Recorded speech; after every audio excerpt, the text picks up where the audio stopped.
चाननपुर गांव में चांद कुमारी नाम की एक रूपवती कन्या रहती थी। वह विवाह के योग्य हो गई थी, लेकिन अपनी मां के व्यवहार के कारण उसका विवाह नहीं हो पा रहा था। उसकी मां का नाम चमेली था, जो अपने पति माधो को रोज 7 जूते मारा करती थी। यह बात दूर दूर तक लोगों को पता थी, इसलिए कोई भी चांद कुमारी को अपनी बहू नहीं बनाना चाहता था। वहीं दूसरी तरफ तेनालीराम की बुद्धिमत्ता के कारण दरबारियों के साथ साथ उनके कुछ रिश्तेदार भी उनसे जलते थे। एक दिन तेनालीराम घर पर आराम फरमा रहे थे कि अचानक उसका एक दूर का रिश्तेदार चांद कुमारी का रिश्ता लेकर उसके घर पहुंच गया। वह भी तेनालीराम से जलने वालों में से एक था। वह तेनालीराम के पास जाकर बोला, मैं एक रिश्ता लेकर आया हूँ, तुम अपने छोटे भाई का रिश्ता ले लो। वह ये नहीं जानता था कि तेनालीराम का कोई भाई नहीं है। फिर भी तेनालीराम ने लड़की के बारे में पूछा, आखिर लड़की कैसी है, उसके बारे में कुछ तो बताओ। वह बोला, लड़की का नाम चांद कुमारी है, वह बहुत ही सुंदर है।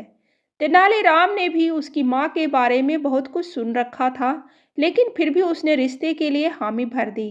अब वह रिश्तेदार चमेली के घर पहुंच गया और उसने ये खुशखबरी चमेली को सुनाई। चमेली यह खबर सुनकर बहुत खुश हुई और उसने बहुत जल्दी शादी का मुहूर्त निकलवा कर उसे बता दिया। अब उसने मुहूर्त का समय तेनालीराम को जाकर बता दिया। तेनालीराम ने उसे खिला पिलाकर विदा किया। उसके जाने के बाद तेनालीराम सोचने लगा कि अब छोटा भाई कहाँ से लाया जाए। मेरा तो कोई छोटा भाई है ही नहीं। छोटे भाई की खोज में वह नगर की ओर चल पड़ा। वहां उसने एक परेशान नौजवान युवक को देखा। तेनालीराम ने उसके पास जाकर उसकी परेशानी का कारण पूछा, तो उसने सारी बात बता डाली। तेनालीराम ने उसे काम देने का वादा कर लिया, लेकिन उसके सामने एक शर्त रख दी। उसने तेनालीराम से शर्त के बारे में पूछा।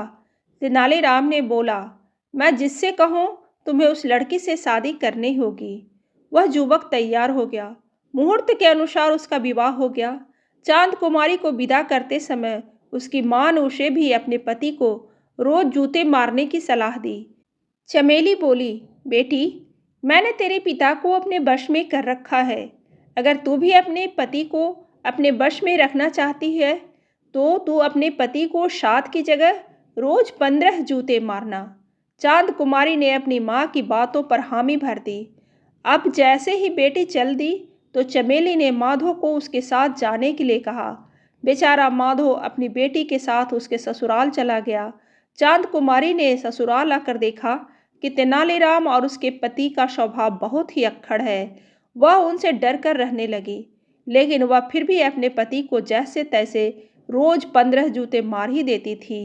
वहीं जब तेनालीराम ने माधो का टूटा बदन देखा, तो वह समझ गया कि यह जरूर सब उसकी पत्नी की वजह से ही ऐसा है। तब तेनालीराम ने माधो को 4-5 महीने अपने पास रखकर उसे मोटा तगड़ा कर दिया और फिर उसे अपने घर जाने को कहा। जब माधो चलने लगा, तो तेनालीराम ने उसे एक मोटा सा लोहा चढ़ा डंडा देते हुए कहा, डरने से कुछ नहीं होगा, यह सब तुम्हारी ही कमी है। अगर तुम पहले से ही कठोर बनकर रहते तो ऐसा कभी नहीं होता। तेनालीराम की बातें सुनकर माधो अच्छे से समझ चुका था कि तेनालीराम क्या कहना चाहता है। डंडा लेकर माधो अपने घर पहुंच गया। माधो को घर पर देखकर चमेली बहुत खुश हो गई। उसने पहले तो माधो को अच्छी तरह स्वागत किया और फिर उसे पीढ़े पर बिठाकर जूता लेने चली गई। वह मन ही मन बहुत खुश थी कि अब तो उसका पति मोटा हो गया है और वैसे ही मैंने कितने महीने से उसे जूते नहीं मारा। अब तो जूते मारने में भी बहुत मज़ा आएगा। जैसे ही वो जूता लाकर माधो को मारने चली, तो माधो ने उसे डंडे से पीटना शुरू कर दिया। चमेली जोर जोर से चिल्लाने लगी, जिसकी वजह से आसपास के लोग वहां आ गए और जैसे तैसे उसे पीटने से बचाया।